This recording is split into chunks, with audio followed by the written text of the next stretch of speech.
Titarambwira ati mama nize nta iciro nyinshi none ndashaka kwiga mbayo. Ajya kwiga bayo ariko dira kigataha. Ndibuka neza ko buri mugoroba turazaga kundeba. Kumwereza tubaruwa. Gusa mu matigo nta kintu uri bubone kuri titi.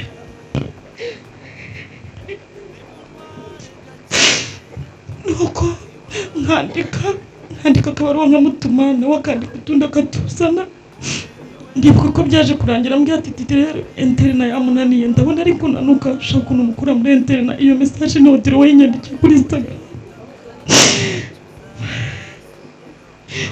Uyu mwana yari umumarayika, yari afite umutima mwiza, yari afite ukuntu abaho nk'abantu bakuru, agira abandi bana inama, ubona ko ari umwana mukuru wakuze. Imana yaramuteguye, Imana yaramuteguye none yamwitwariye. Iwacu mu ijuru sinzongera kubabara, yewe wasiwe ijuru ntabwo uzibukwa.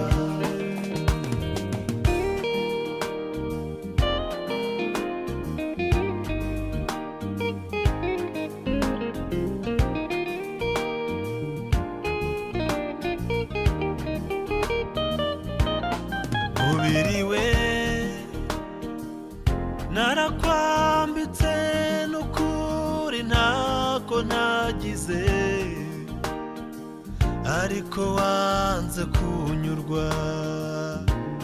Narakugaburiye naragusize, nakuraje heza ngira ngo wenda wanyurwa, ariko wanze kunyurwa.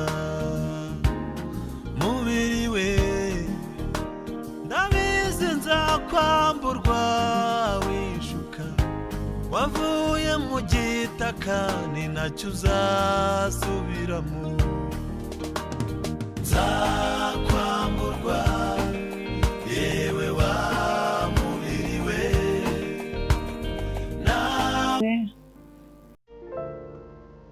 ninjye mama Odilo. Nkaba ntangiye mbihanganisha mwese bakomeje kudusengera, abadutabaye. Turabashimiye cyane kuba kutuba hafi kwanyu, ni inkunga ikomeye. Amasengesho yanyu Imana yarayakiriye. Ngiye kubabwira ku buhamya bwa Odilo. Rero Odilo ni umwana wacu wa bucura twakundaga, akaba agiye bitunguranye. Yakoze impanuka akaba ariyo yasoje ubuzima bwe. Odilo rero yatubereye umwana mwiza, ijuru ryamwakiriye. Twabonye umumarayika mu ijuru, twabonye umuvugizi, twamurekuye.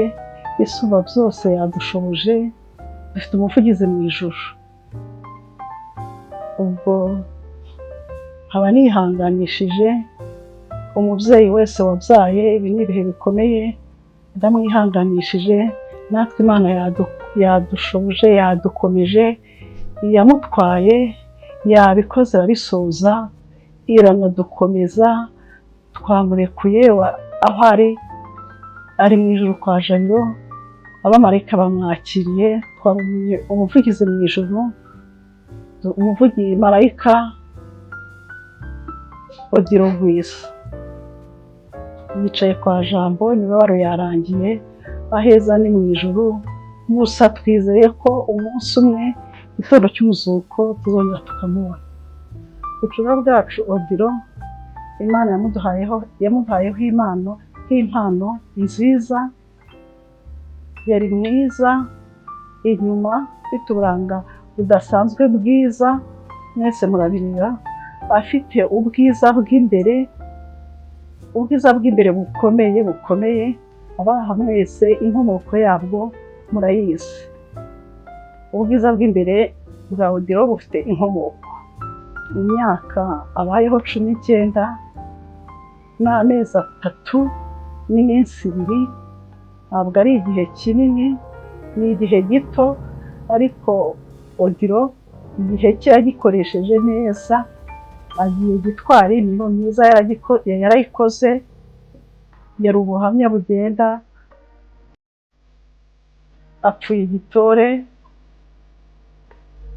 abaye intwari muri basket, yari agiye muri basket saa 12 zibura iminota ntazi, igiporoso niho ubuzima bwe bwahise burangije, ahita ataha atyo nta rubanza nta mwenda, agenda nka marayika aturuka mu buzima bwo mu isi yinjira mu bundi, ataha atyo agenda ari marayika. Nitwa Rugwiro. Odilo ntabwo yari murumuna wanjye gusa, ahubwo yari n'inshuti yanjye magara. Mu rugo niwe mutoya, akaba ari njye mukuru. Navuga ko rero umwana wakuze mureba, ubwo bwose murusha imyaka 10, ariko ntibyatubujije kuba inshuti za hafi. Rero umwana witonda, umwana ufite discipline, umwana wumva, yaba ari mu rugo, yaba ari no ku ishuri, ko ku ishuri nta na rimwe bigeze twumva agirana ibibazo n'abayobozi cyangwa se afatirwa mu makosa ku buryo bamutuma nk'ababyeyi. Umwana ukunda basket, ndibuka tangira gukunda basket, yabaga ari mu rugo adunda igihe cyose, ashuta. Icyo gihe ko yari akiri mutoya, ari atarakura neza, tukamubwira ati basket uzayikina gute kandi utaraba muremure cyane, akatubwira ko azaba muremure, kandi koko niko byagenze. Yari yaramaze kudusumba twese. Ubu ngubu hari umwana ubona ko afite a future, ku buryo kuba atakiturimo kugeza hano uyu munsi ni ibintu tutarabasha kwiyumvisha. Odilo rero nubwo bwose yatuvuyemo, ariko azahora mu mutima yacu, kandi azahora iteka ari murumuna wanjye. Muraho neza. Amazina yanjye banyita Hirwoga, nkaba ndi mukuru wa Odilo. Muraho, nanjye nitwa Bego. Odilo akaba yari ubucura bwacu sazongeye mutoya. Yari umwana twakundaga cyane kuko yari ubucura bw'iwacu. Odilo adusigiye memories nyinshi kandi nziza tuzahora tuzirikana mu mutima wacu. Ngarutse gatoya kuri some of his memories nanjye ubwanjye ansigiye, nuko icyambere na mbere byo yari umwana wubaha, umwana wumvira, umwana tuzakumbura cyane. Nanjye ubwanjye nagize amahirwe, bakundaga kuvugana cyane. Kenshi iyo twavuganaga yabaga angisha inama na mukuru we, akagerageza kumugira inama ko bikwiye, akagerageza no kumuha inzira yagenderamo kandi yabyumviraga. Azahora mu mitima yacu kandi tuzahora tumukunda. Ruhukira mu mahoro Odilo. Nanjye ngarutseho gatoya kubwo Odilo, ikintu twamwimukiragaho cyane, kari akana nyine kanyurwa n'utuntu dutoya, ntabwo yakinaga ibintu byinshi kugira ngo umushimishe. Kugira ngo hari n'ikintu memory ya mbere nibuka kuri Odilo, ni igihe yavukaga sinzi niba wenda mama na papa babyibuka. Nyine mama yari mu bitaro akimara kumwibaruka, papa nyine arataha atubwira ko nyine mama yabyaye umuhungu, urumva ariko kabucura twese nyine ntabwo twari bakuru cyane ariko turamuta, maze aravuga ati ariko mwese ntabwo mwajya kwa muganga, umwe muri mwebwe niwe ugomba kugenda.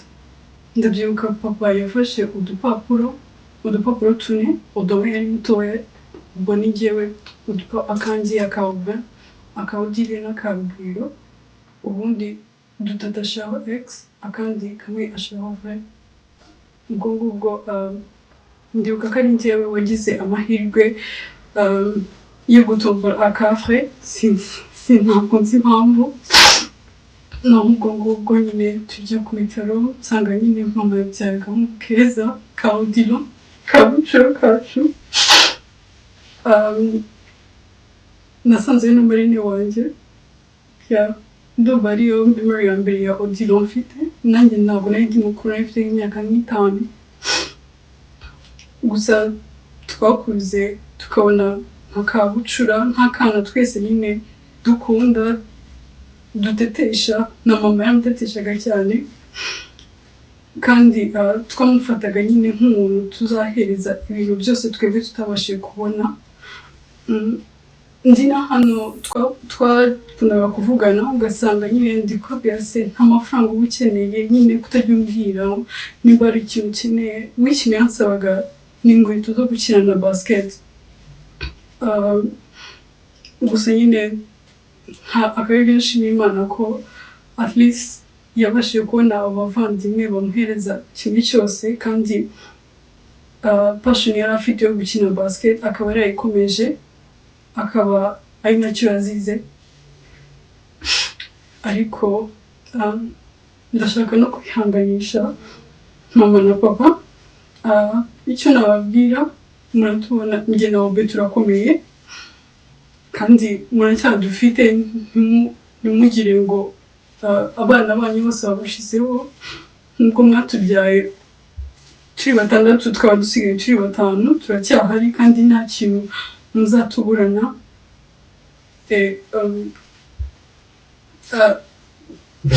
Ikindi ndashaka kwihanganisha famiye yose, abari bazi Odilo, abashuti be bakinanye, akaba yari afite inzozi zo gukina basket, akaba yitabye Imana ageze, ndumva ibyo yaharaniye hari aho yari amaze kugira, kandi ari nacyo nishimira, kuba yaragize passion nka basket akayikurikiza, akayikina, akaba yarageze ku rwego nk'uru rwiza.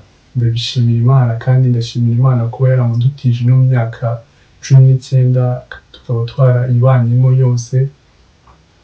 Ndabishimira Imana, adusigiye memories nziza, adusigiye ibintu byiza, kandi aho agiye hose azakomereza aturebera.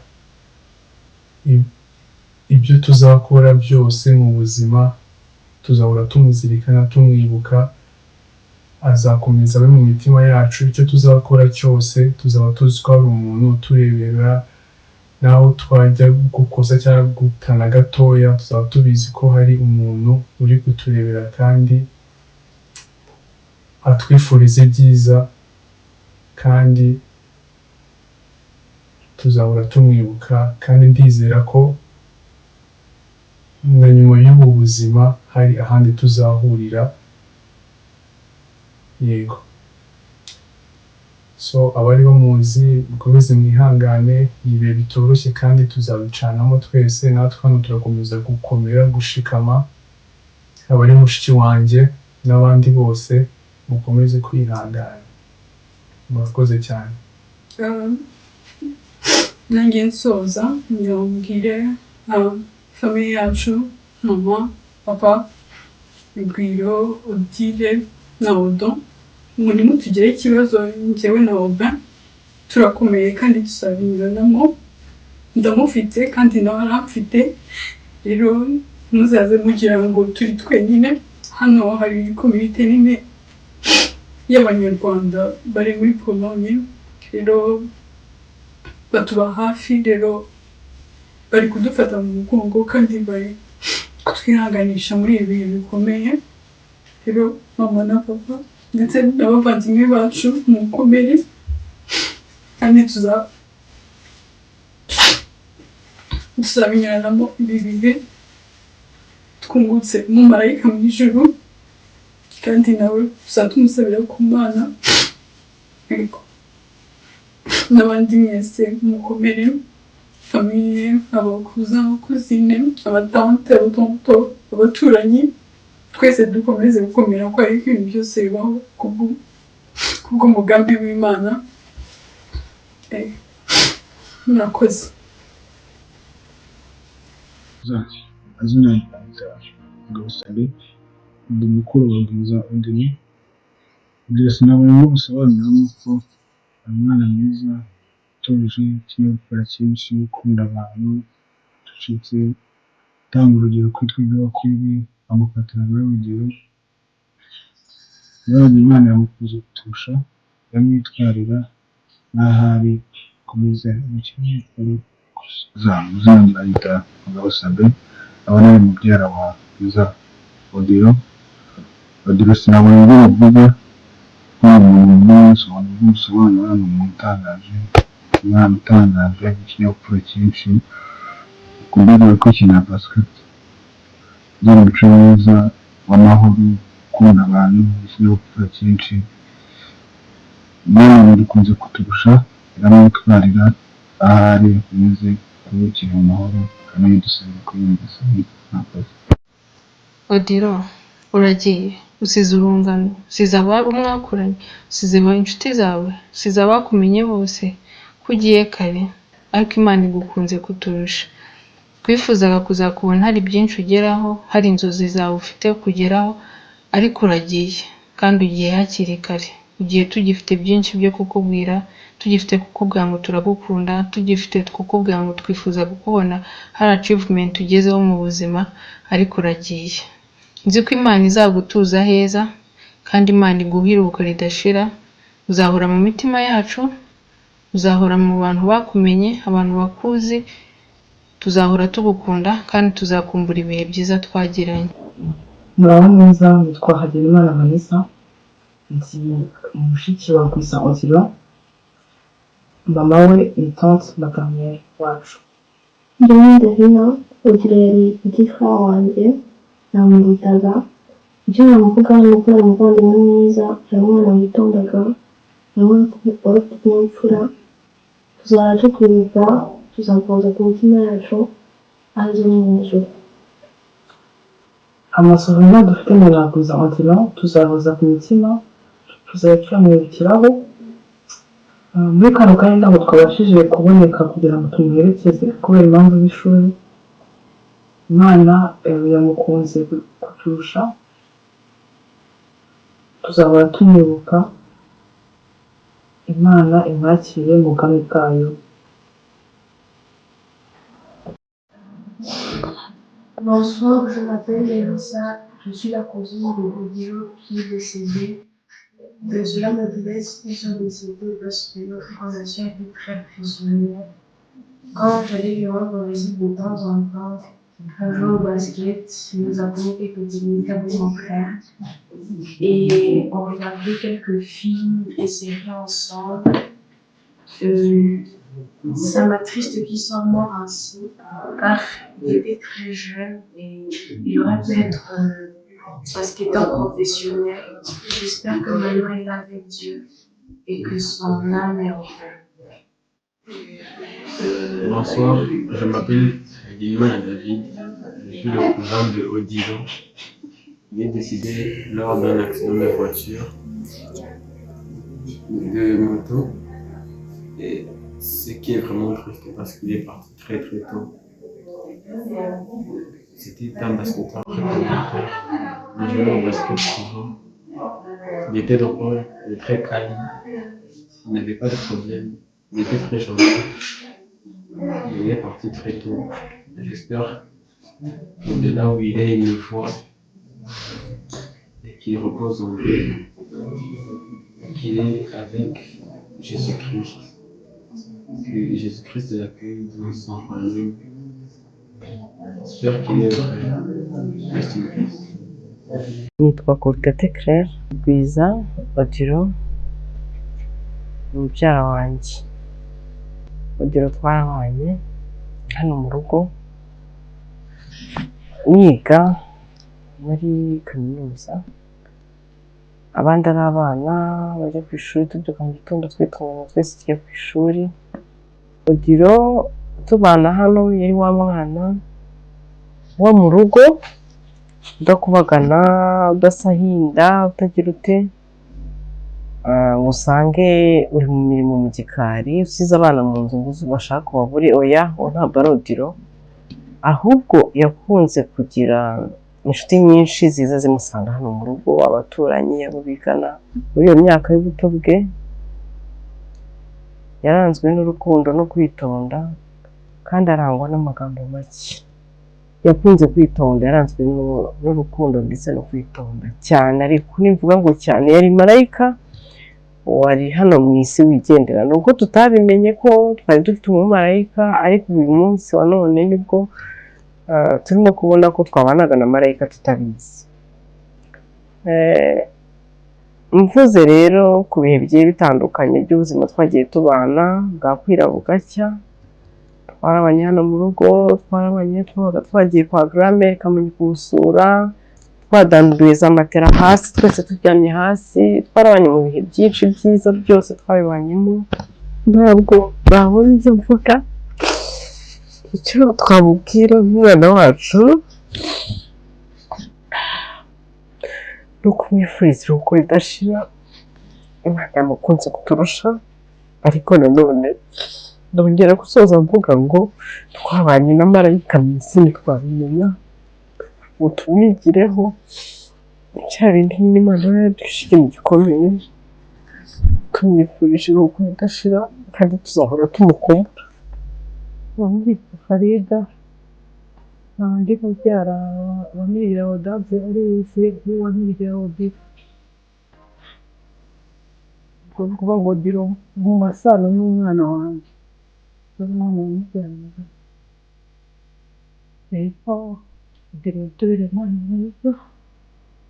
Odilo ntabwo najyaga ngo igitekerezo cy'ingiki, ariko Uwiteka wo mu ijuru yamwishubije uko twavuye ku Mana kandi leta izasubiraho. Rero nkaba namusabiraga Uwiteka azamuhagurire imva ye, kandi Uwiteka azamuhe ijuru, kuko yarabikoreye, yatubereye umwana mwiza, ntabwo yagiye mu biyobyabwenge, ntabwo yabaye umwana mubi. N'abana biganaga cyangwa bakinanaga batangiye hamwe nimugoroba. Rero Imana yo mu ijuru izamuhe ijuru, kandi ikomeze kudukomeza nk'umuryango twabuze umwana w'ingirakamaro. Mwiriwe neza, nitwa Benimana Odette, nkaba papa Rugwiro ari uncle wanjye. Odilo witabye Imana, Rwiza Odilo ni mubyara wanjye mutoya. Aka kanya ni agahinda kenshi ku muryango, kuri famiye, kubw'urupfu rudutunguye k'umwana ungana kuriya. Ni umwana mutoya yarwaye. Ikintu navuga ntabwo ndi buvuge cyane ku rupfu rwe, ni impanuka yakoze, ariko aho ari mu ijuru ari kumwe n'abamarayika. Odilo, igihe ukiri mutoya, ugiye uri umwana mutoya wari ufitiye igihugu akamaro, famiye, hari ibyiza byawe byinshi tuzi ukiri mutoya, hari ibyo twari dutegereje, ariko ntabwo navuga ngo ndagusabira ijuru kuko n'ubundi ubigiyemo nk'umwana. Odilo aheza mu ijuru, nta kindi kintu narenzaho. Amazina yanjye bita Mugisha Karangwa Egan, nkaba nakinanaga na Odilo ariko nyuma yo gukina hari ibindi byari birenzeho tukaba twari inshuti,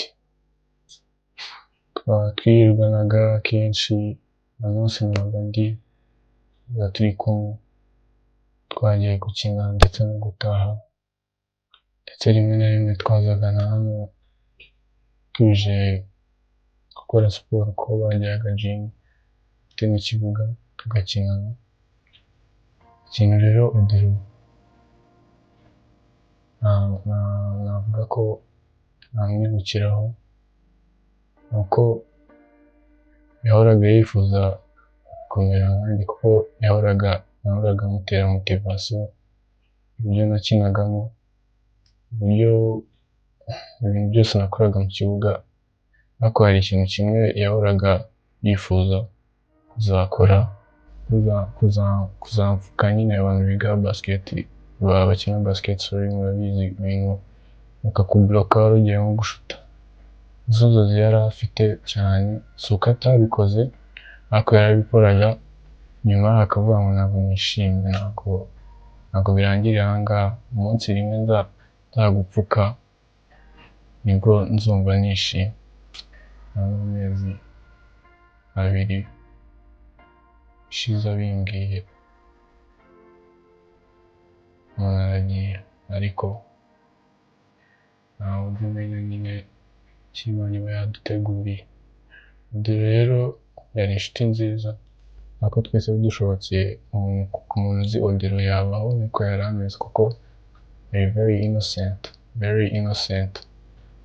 Ndabizi ko icyo kintu turi bugihurireho turi abantu benshi cyane, kandi twizere Imana tuzi ko ari ahantu hamujyanye kandi heza, kandi n'ubundi amaherezo twese tuzamusangayo.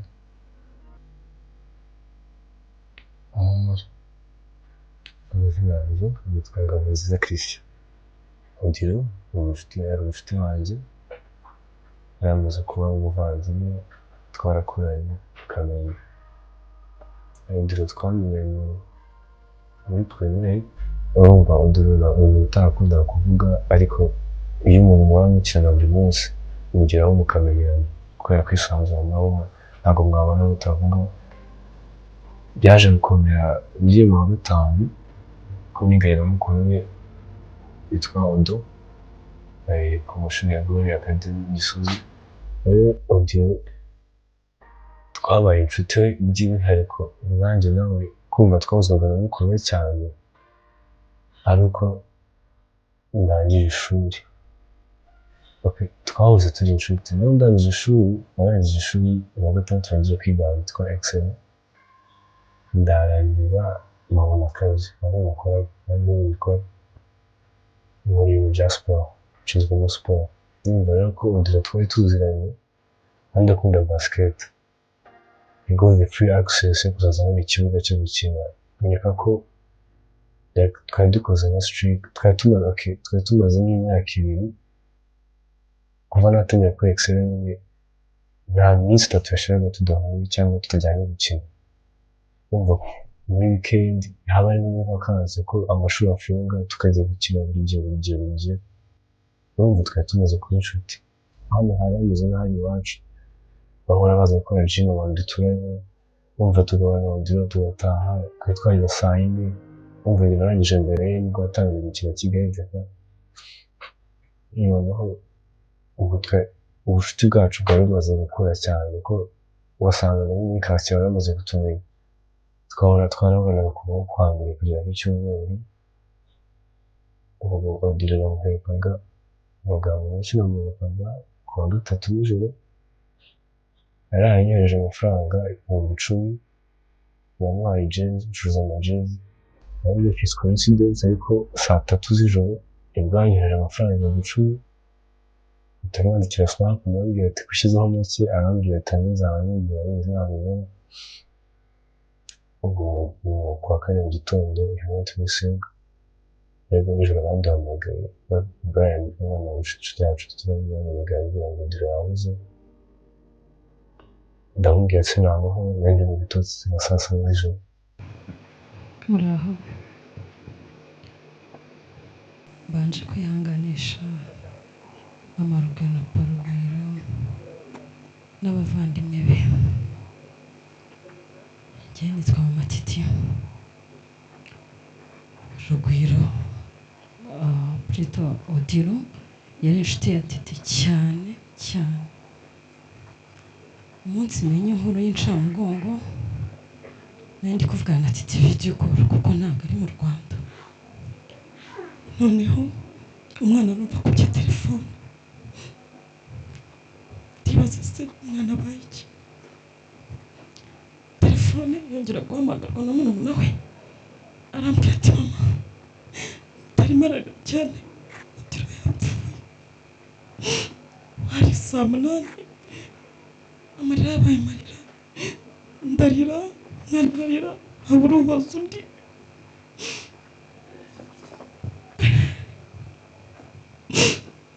Habura wihanganisha undi, umugongo uracika, gahunda zose mfite zirahagarara.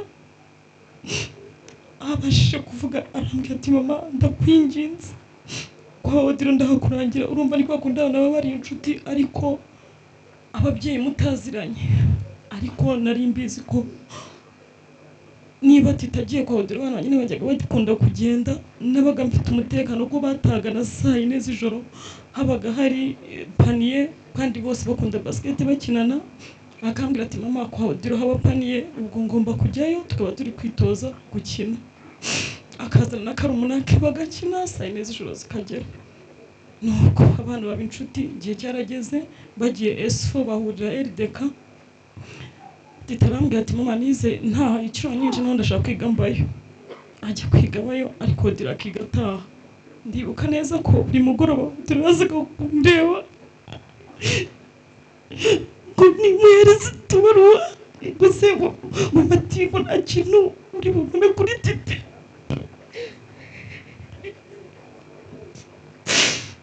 Nuko nkandika akabaruwa nkamutuma nawe akandika utundi akatuzana.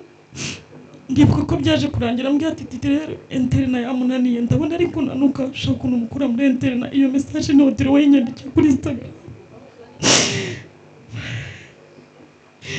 Uyu mwana yari umumarayika, yari afite umutima mwiza, yari afite ukuntu abaho nk'abantu bakuru, agira abandi bana inama. Ubona ko ari umwana mukuru wakuze, Imana yaramuteguye pe, Imana yaramuteguye none yamwitwariye. Umwana wanjye ahungabanye, Titi n'imfura yanjye yari inshuti ye, naho nubwo hari ngo mbona uko basi namuhoza ariko ndi kumusengera. Abwira ati mama ubambire, nta kindi nagusaba, aho nzazira nzajya kumurebera usururu. Dukomeze twese twihangane, ibyanjye byari ibyo.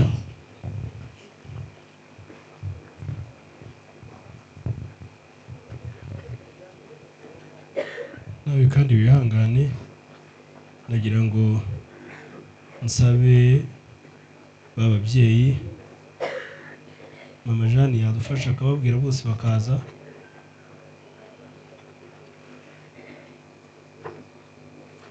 Ba nyina wabo, ba nyirasenge, ariko wumva adafite imbaraga yaba yicaye nta kibazo.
Najyemo hagati yawe.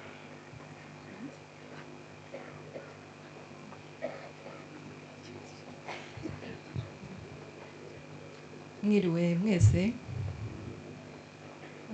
Nanjye mpagaze hano nka nyirasenge wa Odilo, mpagarariye ba nyirasenge yari kuba afite bahagaze hano, ariko kubera amateka y'igihugu cyacu ntabwo bahari. N'uhari ntabashije kugenda ngo ahagarare hano kubera ibyo bikomere byose. Rero umuryango wa Nyirabakunzi murabizi mwese, wagize utyo urarangira. Twari tugize umugisha rero wo kubona inshungu, amashami niko tubita, hanyuma nabyo bigenze gutya.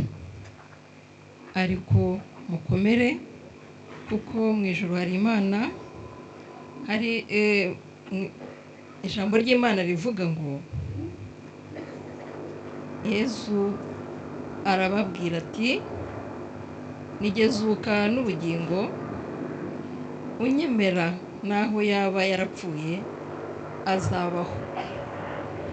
Iri jambo rero ridukomeze twumve ko umwana wacu nubwo tutari kumwe nawe, ariko Imana iratubwira ngo azabaho. Ibyo rero biradukomeje nk'ababyeyi babuze umwana ungana kuriya, umwana u Rwanda rw'ejo wari kuzaba umuntu ukomeye. Mwarabyumvise amateka ye, ariko ntabwo bishobotse kuko ejo ntabwo ari ahacu. Rero babyeyi mukomere, tugize igihombo gikomeye, ariko Imana ngo ibizi byose. Odilo yari umwana w'umuziranenge nk'uko byavuzwe, yari umwana usuhuza ati yego akiciraho, nta byinshi rwose yabaga afite, ariko yari afite urukundo nk'uko babivuga. Abantu bose, abana biganye, buri wese uwamumenye arabizi. Yari umwana wubaha, ufite umuco, utabwira umuntu ngo wiriwe, ahubwo uvuga ngo mwiriwe cyangwa mwaramutse, ufite ubwo burere yatojwe kandi yagumije kubahiriza kugira ngo yubashe ababyeyi be. Rero Odilo nubwo yatuvuyemo ariko azabaho, niryo jambo mpagazeho. Imana ibahe umugisha mwese abari hano, abadutabaye, ni ukuri turabashimiye. Mu bihe byose natwe turi kumwe namwe, murakoze. Kristo Yesu akuzwe. Nitwa Uwingabire Jeanne d'Arc, nkaba ndi tante materineri wa Odilo. Mama Odilo n'igihe mugwa mu ntege, nk'uko rero mwagiye mubyumva mu makuru yatandukanye mu minsi yatambutse. Famiye Dase na Odeta ni famiye ituje cyane, irangwa n'imico yo gutuza n'ubwitonzi bwinshi. Baca umugani mu Kinyarwanda rero ngo inda yonka ingeso. Babyaye abana bafite imico nk'iyabo, ariko byageraga kuri Odilo bikaba byiza cyane kuko yari umwana mwiza. Nk'uko mubizi, mu miryango twese abana b'abahererezi basigara mu rugo, abandi barakuze. Odilo rero yari yasigaye mu rugo, abandi baragiye mu mirimo no mu mashuri. Yari umwana mwiza, ugira ikinyabupfura, ugira amagambo make. Yakoraga imirimo ya gihungu, agakora n'imirimo ya gikobwa, kuko wahageraga akakwakirana urugwiro rwinshi, inseko nziza, indoro nziza. Turahombye, ducitse amaboko. Hanyuma ikindi navuga ni uko twakwihuta wenda tugasoma n'ijambo ry'Imana, kuko turi abakristo, twemera Imana, twemera ko ibitubaho byose Imana iba yabyemeye, nta kitubaho itakizi. Nkaba nasabaga mugenzi wanjye ngo ansomere muri Mariko 13 kuva ku murongo wa 33 kugeza mu 37, na Zaburi 38 umurongo wa 14 yihuse. Hanyuma dukomeze. Imana iduhane umugisha. Mwiriwe neza. muri Mariko 13:33 kugeza 39 haravuga ngo mujye mwirinda mube maso musenge kuko mutazi igihe ibyo bizasohoreramo. Ni nk'umuntu wasize urugo rwe akajya mu kindi gihugu, abagaragu aha abagaragu be ubutware. Umuntu wese ahabwa umurimo we, ategeka umukumirizi kuba maso. Nuko namwe mube maso nk'uko mutazi igihe nyir'urugo azaziramo. Niba ari nimugoroba cyangwa mu gicuku cyangwa mu nkoko cyangwa mu museke utambitse, atazabatungura agasanga musinziriye. Icyo mbabwiye ndakibwira bose nti mube maso. Tukongera tugasoma no muri Zaburi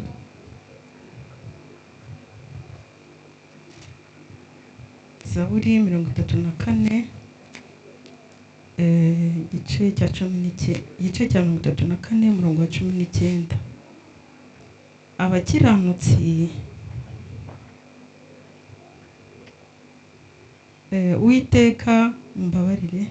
Uwiteka aba hafi y'abafite imitima imenetse, kandi akiza abafite imitima ishenjaguwe. Babyeyi ba Odilo, abavandimwe, Mana niyo itanga ihumure, komere. Umusumuzuko tuzamubona. Murakoze. Badusomeye muri Mariko aho ijambo ry'Imana rivuga ngo twese tube maso. Tube maso kuko tutazi umunsi n'igihe, niba umwami Yesu yaza ari ku manywa, ku mugoroba, umuseke utambitse. Mbihuje rero n'ikibazo umwana wacu yahuye nacyo cya accident yakoreye mu Giporoso. Murabona ko yarasanzwe akora entraînement mu gitondo, si ubwa mbere yarabikoze, ariko murebe iminota iva hano mu rugo iwabo kugera mu Giporoso, nkeka ko nari minota 10 yari iciyeho, ariko Imana yari yabishatse ko iriya minsi ye yo kubaho irangirira hariya hantu.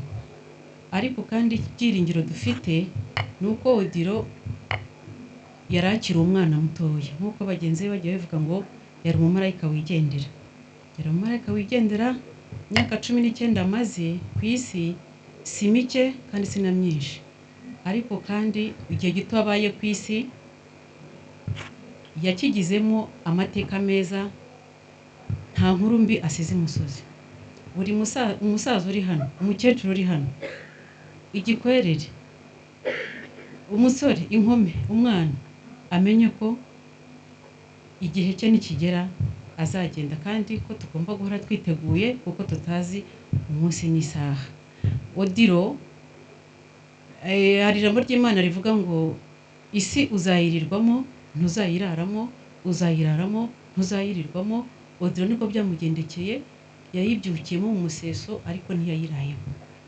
Reka rero twese tumusabire kugira ngo niba hari naho yaba yarasitaye, hari aho yasitaye mu mucaca cyangwa se muri dondani, cyangwa se hari umwana baba baragiranye akabazo ku ishuri akadeplasa bike ye, akadeplasa igitabo ntakimusubize, amubabarire, n'Imana imubabarire.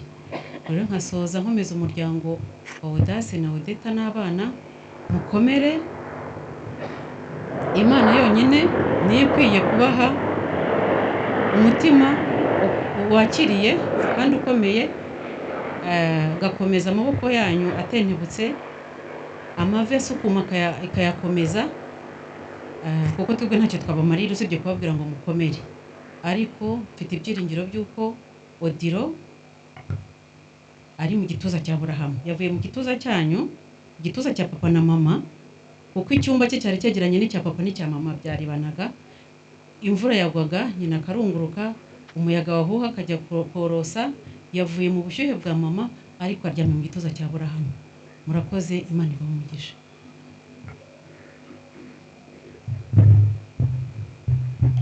Kristo Yesu akuzwe.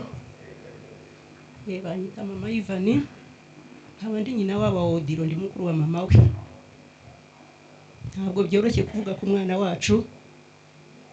Mama Odilo na papa Odilo nimukomere, sinababwira ngo nimwihangane. Buri kwihangana n'ubundi busobanuro. Umuntu ashobora kugukorera ikosa akubwira ntinyihangane, yanze mbihindure mbikora uko wabishakaga bikatungana, ariko nimukomere. Ibyoroshye, ariko Imana yo mu ijuru yonyine niyo yo kubakomeza, bakomeze nabo kurba Odilo basigaye.